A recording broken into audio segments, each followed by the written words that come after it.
네, 날씨로 알아보는 오전장 증시현황입니다. 오늘도 좋아요 버튼 꾹 댓글 많이 남겨주세요. 오늘도 댓글 읽기 시작해보도록 하겠습니다. 용마님, 좋아요 꾹 좋은 정보 감사합니다 했는데요. 저도 용마님 댓글에 좋아요 꾹 누르겠습니다. JH님, 어제 하루 댓글을 못 적고 넘어갔네요. 요 며칠 바람이 갑자기 차가워지면서 완연한 가을이 되어버린 것 같아요. 환절기에 감기 조심하세요라고 했는데요.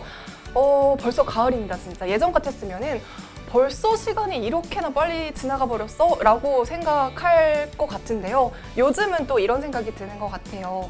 계절이 지날 때마다 이 한 계절마다 여러분과 쭉 함께 할 수 있음에 늘 감사하는 마음을 가지고 있습니다. JH님, 가을에도 겨울에도 또 내년 봄에도 쭉 저희 바른경제TV와 함께 해주셨으면 좋겠습니다.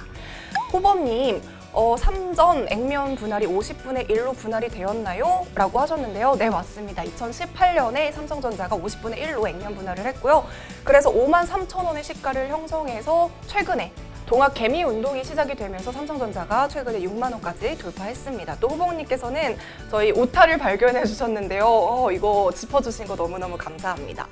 또 김잠만보님은 항상 반갑습니다, 기다렸습니다 했는데요. 네, 저도 김잠만보님 댓글을 늘 기다리고 있다는 거 아시죠? 오늘도 댓글 꼭 남겨주시고요. 동주님, 수요일이라서 힘들었는데 누나 덕분에 힘이 납니다. 누나도 힘내세요, 화이팅 해주셨는데요. 감동이... 왜 감동적이지? 네, 저도 동주님 댓글 덕분에 늘 힘을 내서 이렇게 즐겁게 증시 기상도 할 수 있는 것 같아요. 마지막으로 움직이는 바람님, 기상도 누나 오늘은 개나리 같아요 라고 해주셨는데요. 어떻게 댓글을 이렇게 아름답게 써주실 수 있는지 바람님 댓글 덕분에 제 마음에 이미 개나리꽃이 활짝 핀 기분입니다. 여러분들 오늘도 너무너무 감사합니다. 네, 여러분, 우리가 막 성공 투자, 막 성공하자 이런 말들 많이 하잖아요. 그 성공이라는 기준이 도대체 뭘까요? 저 사람보다 잘 되는 거? 이 성공의 기준은요, 남들과의 비교가 아닌 나 스스로 선택하는 겁니다. 처음부터 너무 욕심내지 않고 차근차근 오늘 내가 10,000원의 수익을 얻었다고 하더라도 10만 원을 벌지 못해서 속상해하기보다는요, 와, 오늘은 10,000원이나 벌었네, 다음에는 더 잘할 수 있겠지? 라고 생각하면서 작은 것들에도 감사하고 행복해하는 마음을 가질 수 있다면 이 작은 성공들이 모여서 나중에는 정말 결정적인 시기에 빵 터지는 날이 오지 않을까 싶습니다. 누군가와의 비교 혹은 나의 조급함이나 욕심으로 나 스스로가 힘들고 괴롭다면 그게 과연 성공일까요?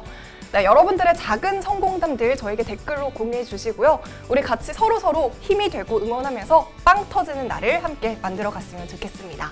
네, 그럼 9월 17일 증시기상도 시작할게요. 먼저 맑은 날씨를 보여주고 있는 지역에는 PCL과 KPM테크 위치해 있고요. 보합권에는 국보와 LG화학, 흐린 지역에는 아시아나항공 위치해 있습니다. 네, 그럼 전체적인 종목을 한눈에 볼 수 있도록 표로 정리해봤습니다. 화면으로 살펴보시죠. 네, 먼저 PCL입니다. PCL이 코로나19 항체 생성 여부를 손쉽게 확인할 수 있는 항체 진단키트를 미국 시장에 출시합니다. 보건당국이나 의료기관이 아니라 약국에서 일반인을 대상으로 판매할 예정인데요. 더불어서 인플루엔자 A형과 B형, 코로나19 등 감염병 3종을 동시에 진단할 수 있는 진단키트 출시도 앞두고 있습니다.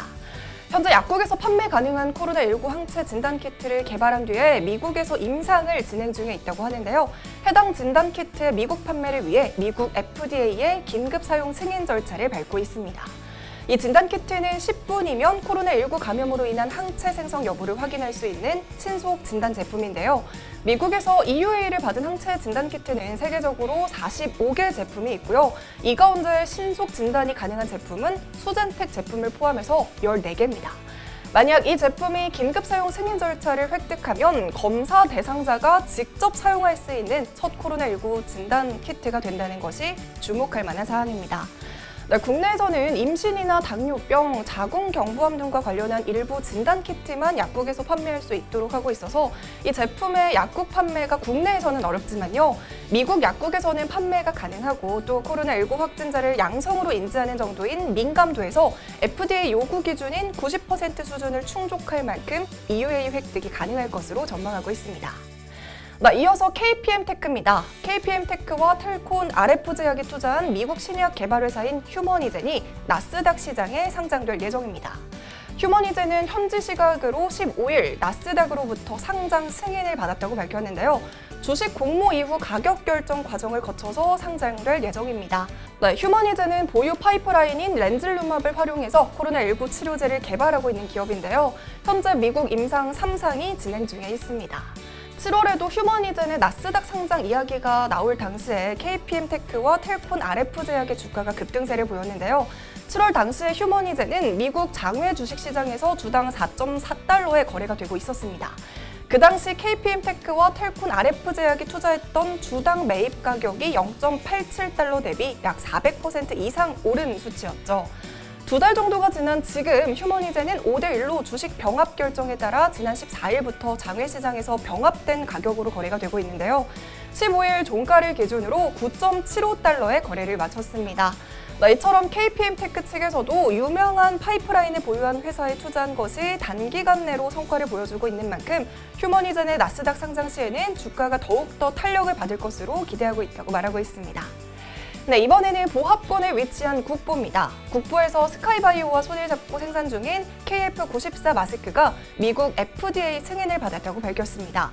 이로써 지난 7월 23일 국보와 EDGC 헬스케어 그리고 스카이바이오와 함께 체결한 200억 규모의 마스크 사업이 더욱 가속화될 전망인데요.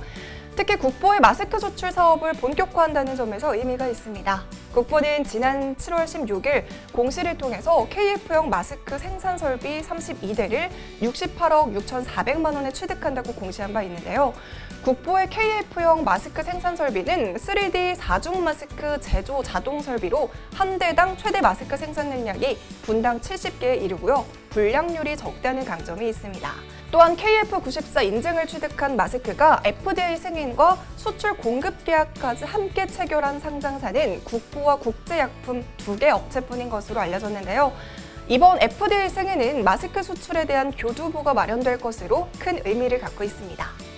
이어서 LG화학입니다. 전부터 조금씩 이야기가 나오고 있었죠. LG화학이 배터리 사업 부분에 분사가 임박하고 있습니다. LG화학이 전지 사업 부분의 분사를 추진하는 것과 관련해서 엇갈린 의견이 나오고 있는데요. 일단 개인 투자자들은 우려를 포하고 있습니다. 심지어 LG화학의 물적 분할로 인한 개인 투자자들의 피해를 막아달라는 청원까지 등장했는데요. 그동안에는 배터리 관련주와 전기차 관련주라고 생각해서 LG화학에 투자를 했지만 분사를 하면 기업 가치가 희석된다는 주장입니다. 하지만 반대로 증권가에서는 이를 호재로 보고 있습니다. LG화학에 대해 물적 분할을 하더라도 기업 가치가 훼손되지 않는다고 하면서 오히려 이번 조정이 매수 기회라고 평가하고 있는데요. 분사와 IPO를 계기로 신규 자금 조달을 통한 미래 성장 투자라는 측면에서 긍정적이라고 평가하고 있습니다. 또한 이를 계기로 저평가된 LG화학의 2차 전지 사업 가치가 제자리를 찾아갈 것이라는 공감대가 형성되고 있습니다. 네, 마지막으로 흐린 종목은 아시아나항공입니다. 벌써 아시아나항공 이야기를 몇 번째 하는지 모르겠는데요. HDC 현대산업개발로의 매각이 최종 무상된 아시아나항공의 주가가 지지부진한 모습을 보이고 있습니다. 전문가들은 6년 만에 채권단 관리체제로 돌아선 아시아나항공이 당분간은 힘든 흐름을 이어갈 가능성이 높다고 내다보고 있습니다.